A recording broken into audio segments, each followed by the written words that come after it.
ప్రవీణ్ పగడాల గారిని చంపితే ప్రశ్నించడం ఆగిపోతుందా? మీరు అన్నట్టు ఒక్క ప్రవీణ్ పగడాలను చంపితే 100 మంది పుడతారు, అర్థం చేసుకోండిరా బతాయి. కరెక్ట్ బ్రదర్, అది కరెక్ట్ కాదు బ్రదర్.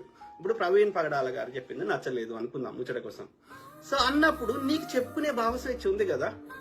ఉన్నప్పుడు నీవు చెప్పింది నిజం అనిపిస్తే నిన్ను నాకు పాటిస్తారు. అతను ప్రవీణ్ బ్రదర్ చెప్పింది నిజం అనిపిస్తే ఆయనను పాటిస్తారు. కానీ చంపుకోవాల్సిన అవసరం ఏంది? We fight on the ideology, not on the individual people. కాషాయం షర్ట్ వేసుకోవాలంటాడు బీజేపీ వాడు. లేదు నేను తెల్ల షర్ట్ వేసుకుంటే చంపేస్తావు. ఇక నన్ను నాకు నచ్చిన దేవుని మొక్కొద్దు అంటే సమస్య.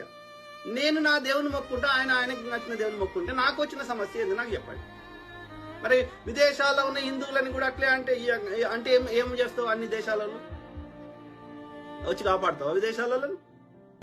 నా వర్షన్ చెప్తా అంతవరకే. కానీ వ్యక్తుల మీద దాడులు చేసి వాళ్ళకి చేయరాదా? ఇవాళ రాధా మనోహర్ దాస్ గాని అందరు అనుకుంటే చంపలేరా? దొరకకుండా నువ్వు ఎట్లా చేసినావు అట్లనే న్యాచురల్ డెత్ లేక చేయలేరా? చేయాలనుకుంటే అనుకుంటే ఎంతసేపు? మనం చేయకపోయినా ప్రకృతి ఊరుకుంటుందా?